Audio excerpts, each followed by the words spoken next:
Hello and welcome to this final presentation on our final paper. For mine, I chose as an emphasis of history that I like to pursue is one of the Civil War, and how I wanted to tie that into the Christian heritage of this class was through tracing the actions and the heroism of some of the chaplains during the Civil War, particularly at the Battle of Gettysburg. The Civil War is best known for its famous battles, such as Gettysburg, Vicksburg, Chancellorsville, Antietam, and others, or its famous generals, such as Robert E. Lee, Braxton Bragg, James Longstreet, George Pickett, Jeb Stuart, William T. Sherman, Ulysses S. Grant, Joe Hooker, Ambrose Burnside, George B. McClellan, and many others. Or further still, there are famous politicians such as, Abraham Lincoln and Jefferson Davis, about which much has been written. But it's the individual soldiers we must remember that did the fighting. And those individual soldiers were made up of people from different walks of life, origins, and professions. Among these, and perhaps understated profession, was the chaplain.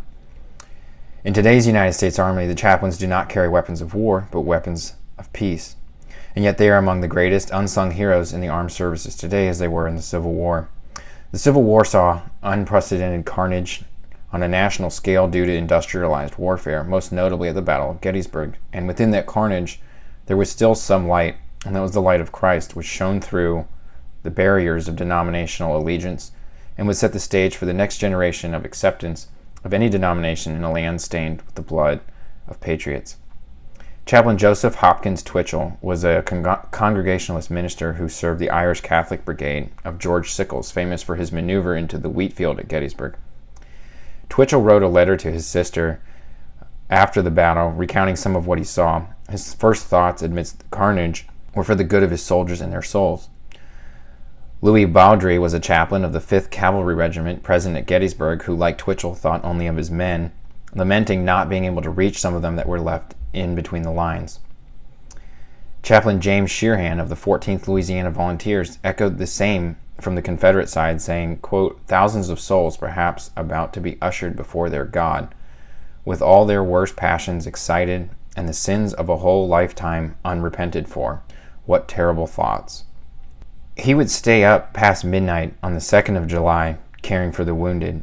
After a long march, as many of the chaplains would walk with their soldiers up to the battlefield, and yet there was no rest for them at the battlefield. They were either in charge of taking care of the wounded or administering to their spiritual needs. Chaplain Winfield Scott of the 126th New York Volunteer Regiment was a Baptist minister who would be actually wounded during Pickett's charge and would not be removed from the field because his soldiers were still fighting, and he would refuse to be removed from them. In fact, afterwards he remained taking care of his soldiers and not administering to his own wounds until he was forced to do so. Among some of the other examples of the brave chaplains at Gettysburg, the theme throughout is the astounding bravery of these chaplains, their care for their men, and above all, dissipation of the denominational divide that had separated Christian denominations prior to the Civil War. It seems that in the hour of death, hate and prejudice are thrown aside and true Christian communion is achieved. In the darkest hours of life, sometimes the light shines just a little bit brighter. Thank you.